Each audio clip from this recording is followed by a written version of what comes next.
لیکن اس کے اندر جو نفس ہے وہ بھیڑیا ہے۔ میری باتیں پہنچ گئی؟ جو لوگ پریشان ہو گئے، مجھ سے بہت سے لوگوں نے بہت سے مسائل کی فرمائش کی تھی۔ اس سے پہلے کہ میں مسائل شروع کروں، اہل بیت علیہ السلام نے کئی مرتبہ یہ الفاظ استعمال کیے ہیں جو جانوروں سے تشبیہ دی ہے نا ذہنوں میں؟ مولا حسین علیہ السلام نے کہا میں نے خواب دیکھا ہے 7 محرم کو، ظاہراً آپ نے یہ خواب سنا یا 8 محرم کہ میں نے گزشتہ رات خواب دیکھا کہ مجھ پہ کتوں نے حملہ کر دیا اور ایک کتے نے میری گردن کو کاٹا اور اس کی یہ نشانیاں۔ تو سارے انصار نے کہا مولا یہ ساری نشانیاں شمر میں ہیں، یہ جو آپ نے نشانیاں بتائی ہیں یہ شمر میں ہیں۔ تو آپ نے فرمایا ہے کہ یہی میرا قاتل ہے۔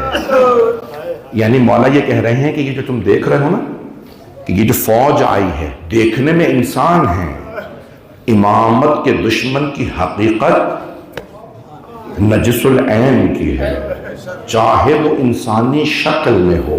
میرے جملے پہنچ گئے؟ میرے جملے پتہ نہیں پہنچ رہے ہیں نہیں پہنچ رہے۔ کئی لوگ انسانی شکل میں ہوتے ہیں لیکن جب وہ معصومین کی دشمنی پہ اتر آئیں تو ان کے اندر کا کتا باہر آ جاتا ہے، ان کے اندر کا بھیڑیا باہر آ جاتا ہے۔ اب وہ دیکھنے میں انسان لگ رہے ہوتے ہیں لیکن وہ نجس العین جانور کے مانند ہوتے ہیں جو معصومین پہ حملہ کرے۔ میرے شاید جملے پہنچ رہے ہیں، مجھے نہیں معلوم۔ عزیزان گرامی، بہت سے باتیں میں مکمل نہیں کر پایا اس عشرے کے دوران۔ یہ اگلے برس اگر انشاءاللہ موقع ملا دوبارہ، مجھے دعوت تو ہے کہ نہیں تو زندگی موت کا کچھ نہیں معلوم ہوتا، میں پیش کروں گا کہ بس یہ جملے جو پیش کر رہا ہوں آپ کی خدمت میں، مجھ سے بہت سے لوگوں نے فرمائشات کی ہیں، بہت سے مصائب کی، میں سارے مصائب نہیں پڑھ پاؤں گا۔ آج صرف جناب سید الشہداء سے متعلق بس ایک روایت سن لیجئے کہ مولا نے جب دیکھا تھا نا اشقیاء کو تو آپ نے خود فرمایا کیسے کیسے جانور ہیں۔ مولا حسین علی کے بیٹے ہیں، انہیں پرواہ نہیں تھی کون سا جانور میرا گلا کاٹے، کون سا میری انگلی کاٹے، کون سا سینے میں برچھی مارے، کون سا میری پیشانی پہ پتھر مارے۔ مولا جانتے تھے لیکن مولا کو دکھ اس بات کا تھا انہی میں سے کوئی علی اکبر کے برچھی مارے، کوئی علی اصغر کے تیر مارے گا۔ میں 5 سے 10 منٹ کی زحمت دوں گا، برونے میں بخل نہ کیجیے گا۔ آج مجھ سے درخواست کی بہت سے نوجوانوں نے کہ اگر یہ ہو سکے تو آپ سے ہم نے یہ روایت سنی ہے آن لائن، ہم سننا چاہتے ہیں کہ آپ سے پڑھ دیجئے۔ میں عام طور سے سفر کے مہینے میں یہ روایت پڑھتا ہوں لیکن آج ماہ رمضان کی 9 ہے، شب 10ویں کی ہے۔ یہ سن لیجئے کہ جب جناب سید الشہداء کے سر اقدس کو لے جایا جا رہا تھا، نیزے پہ سر بلند تھا اور اسے مختلف مقامات سے پھرایا جا رہا تھا۔ جب حلب کے مقام پہ یہ سر اقدس پہنچا تو وہاں ایک عیسائی کا دیر تھا، راہب وہاں موجود تھا۔ اس نے دیکھا کہ کچھ سر لائے گئے ہیں تو کچھ قاتل ملعونوں نے کہا اس سے کہ ہمیں کچھ دیر کے لیے یہ سر یہاں کسی مقام پہ، سر نے کہا کہ صندوق چھپانے دے۔ اس نے کہا کہ ہمارے جو کلیسا ہے، چرچ ہے نا، یہ جو گرجا گھر، اس کے اندر فنا کمرہ ہے، حجرہ ہے، وہاں رکھ دو۔ انہوں نے رکھا اور سب چلے گئے، چرچ کو بند کر دیا۔ وہ راہب اندر رہتا تھا، رات کو اس کے کانوں میں رونے کی آواز، کچھ بیویاں رو رہی ہیں۔ اب میں سب بیویوں کے نام نہیں بتاؤں گا، روزے کی حالت میں ہوں، چند بیویوں کے نام سن لیجئے۔ من المدینہ الی المدینہ، 6 جلدوں میں مقتل ہے مولا حسین کا۔ اس کی جلد نمبر 4 کے اندر لکھا ہے کہ وہاں چند بیویاں بیٹھ کے رو رہی تھیں، راہب کے کانوں میں رونے کی آواز آئی، وہ اٹھا اور آنے کے بعد دیکھا کہ اس حجرے میں جہاں صندوق رکھا گیا تھا آگ لگی ہوئی ہے۔ مل کر دیکھیے گا، راہب نے ظرف اٹھایا پانی کا، آگ بجھانے آیا۔ جب آگ بجھانے آیا اس نے دیکھا آگ نہیں ہے، نور ہے۔ اس نے کہا رات کا وقت ہے، اتنا نور ہے، لگتا ہے آگ لگی ہوئی ہے۔ مل کر دیکھیے گا، اس راہب نے پانی رکھ دیا اور فوراً حجرے کا دروازہ کھولا۔ اس نے دیکھا جیسے ہی دروازہ کھولا تو انوار ہے اور وہ انوار چادروں میں ہیں، سب انوار جا رہے ہیں۔ وہ سمجھ گیا یہ کوئی پاک بیبیاں ہیں جو بہت پردہ ہے میرے آنے پہ چلی گئی ہے۔ ایک مرتبہ راہب آگے بڑھا، اس نے وہ صندوق کھولا جس کے چاروں طرف وہ بیویاں رو رہی تھیں۔ اگر دیکھ سکے تو دیکھیے گا، ایک مرتبہ اس راہب نے صندوق کھولا، دیکھا اس میں ایک سر مقدس ہے، ایک سر اقدس رکھا ہے، اس کے چہرے پہ خون ہے، داڑھی خون میں بھری ہوئی ہے۔ اس راہب نے وہ سر اقدس اٹھایا، اپنے اس کلیسا کے چرچ کے ایک پتھر پہ رکھا اور پانی ڈالنا شروع کیا۔ آج بھی جب آپ جائیں گے نا، میں نے خود زیارت کی ہے، لگتا ہے تازہ خون بہ رہا ہے۔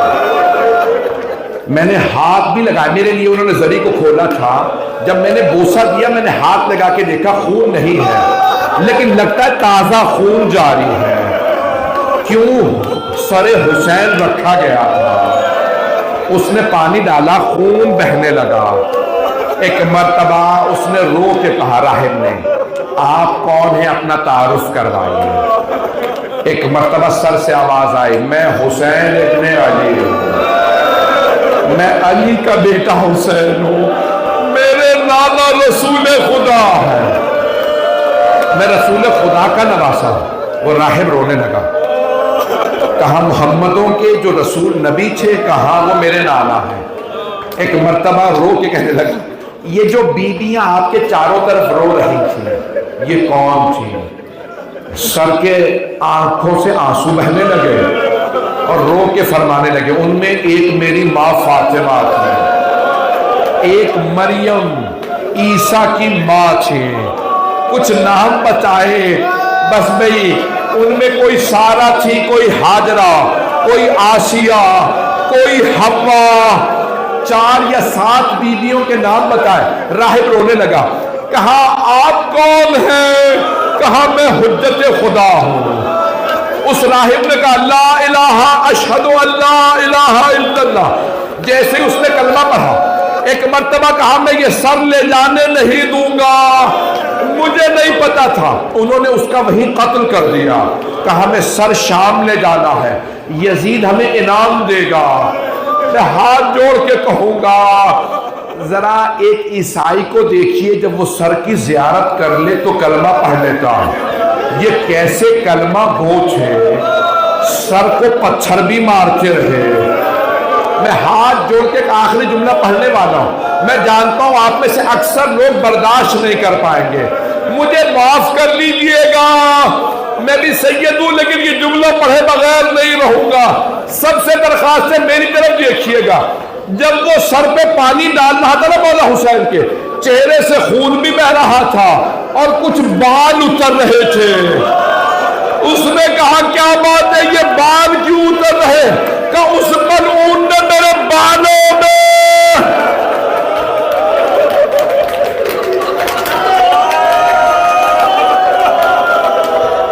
الا لعنت اللہ علی القوم الظالمین۔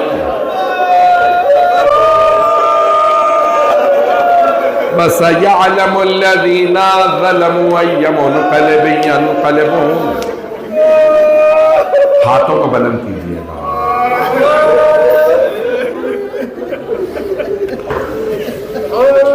آپ جانتے ہیں بھئی آخری شب ہے، میں دعا میں بھی کچھ واسطے دینے والا ہوں، آنسوں کو بھی رکنے نہ دیجیے گا۔ جن آنکھوں میں آنسو ہیں انہیں صاف نہ کریں، چہرے پہ مل لیجیے، یہ شفاعت میں کام آتے ہیں۔ یہ آنسو جناب سیدہ کو بہت پسند ہے۔ بس بھئی میں دعا کے لیے سب سے درخواست کروں گا، سب ہاتھوں کو بلند کریں۔ بہت سے لوگوں نے مجھ سے نام لے کے کہا ہے، ان سب کے لیے دعا کرا دیں۔ جب یزید نے چھڑی رکھی نا لبوں پہ، تشت میں سر رکھا تھا، خیزران کی ایک چھڑی تھی یزید ملعون کے ہاتھوں میں، اس نے چھڑی کو، ایک مرتبہ ایک صحابی کھڑے تھے، انہوں نے کہا یزید یہ چھڑی ہٹا۔ میں نے اپنی آنکھوں سے دیکھا جب حسین کم سن تھے، پیغمبر اپنے لبوں کو حسین کے لبوں پہ رکھ کے روتے تھے، پیشانی کو چومتے تھے، گلے کو، خبردار تو نے دوبارہ چھڑی لگائی۔ پروردگارا ایک چاہنے وانے سے چھڑی برداشت نہیں ہوئی. وہ جو بہن دیکھ رہے تھے جناب زینب کبریٰ، ان سے کیسے برداشت ہوا ہوگا؟ پروردگارا واسطہ سید الشہداء کے سر اقدس کا امام زمانہ کے ظہور میں تعجیل فرما. آپ جانتے ہیں ہماری سزاداری کے آج وارث امام زمانہ ہے. سزاداری کے بانی مولا سجاد تھے، وارث امام زمانہ. آج کوئی بھی آئے نا، ہاں رسول خدا کو پرسہ دیں، ہاں جناب سیدہ کو پرسہ دیں، ہاں مولا علی کو پرسہ دیں، مولا حسین کا پرسہ جناب امام حسن کو بھی دیں، جناب زینب کو بھی دیں. اور ایک چھوٹی سی بیوی جن کو تماچے لگے تھے انہیں بھی ان کے بابا کا پرسہ دیں. لیکن آج عزاداری کے وارث امام زمانہ، ان ساری مجالس کے مالک امام زمانہ ہے. آئیں بھئی ہاتھوں کو بلند کیجئے گا، ہاتھوں کو بلند کیجئے گا، سب مل کے کہیں یا صاحب زمان مولا ایک نظر کرم ہم پہ کر دیجئے. مولا ذرا آ کے دیکھیے کس طرح سے لوگ رو رہے ہیں. مولا آج آپ کو آپ کے جد حسین کا پرسہ پیش کرتے ہیں. مولا یا صاحب زمان مولا اس وقت دنیا میں حالات خراب ہیں، پروردگارہ ہمیں امام زمانہ کا ظہور دیکھنا نصیب فرما. دشمنان اہل بیت کو نیست و نابود فرما. داعش کو جتنے بھی دہشت گرد ہیں سب کو غارت فرما. ہمارے مقامات مقدسہ کی حفاظت فرما. فلسطین پہ غزہ پہ رحم فرما. شام میں لبنان میں حالات خراب ہیں، عراق میں، ایران میں، افغانستان میں، پاکستان، ہندوستان میں، یمن میں، بحرین میں، افریقہ کے ممالک میں، سب پہ رحم فرما. جو ہاتھ بلند ہیں کسی کو رد نہ فرما. کوثر سلطانہ اور صفت اور بہت سے احمد علی شاہ، بہت سے لوگوں نے مجھ سے بہت سے نام لے کے کہے، مجھے یاد نہیں ہے. اس وقت کچھ لوگ کوما میں ہیں، کچھ شدید مریض، کچھ ڈاکٹروں نے جواب دے دیے ہیں. میں اپنی زندگی کا معجزہ بتا رہا ہوں. میں نے جناب عباس کی جو قبر کا پانی ہے، میں نے ایک مجلس پڑھی تھی تو خادم نے مجھے بہت چند قطرے دیے تھے. میں نے ایک مؤمنہ کے ڈاکٹروں نے کہا کہ آج رات انہیں نہیں آئے گی، کوما میں تھیں. وہ چند قطرے میری والدہ میرے ساتھیوں کی بہن بنی ہوئی تھیں، ہم انہیں خالہ کہتے تھے. میں نے اپنی والدہ سے کہا یہ چند قطرے ان کے حلق میں ڈال دیں. اسی رات وہ دوبارہ زندہ ہو گئے. کوما میں تھیں، بے ہوش ہو چکی تھی. ڈاکٹر نے کہا کہ رات نہیں آئے گی. پروردگارہ تجھے باب الحوائج کا واسطہ، جناب عباس کا واسطہ، یہ جتنے نام مجھے بتائے گئے ہیں، پروردگارہ باب الحوائج کے بازوؤں کا واسطہ ان سب کو صحت کلی عنایت فرما. پروردگارہ اگر یہ آخری سال ہے ہمارا، ہمارے سید احمد علی شاہ اور بہت سے، ان کے لیے بھی کہا مجھ سے بہت سے لوگوں، پروردگارہ اگر یہ ہمارا آخری سال ہے تو ہمیں مولا حسین کی شفاعت نصیب فرما. پروردگارہ ہمیں امام زمانہ کے اعوان و انصار میں شمار فرما. ربنا تقبل منا انك انت السميع العليم بحق محمد وآلہ الطیبین الطاہرین المعصومین.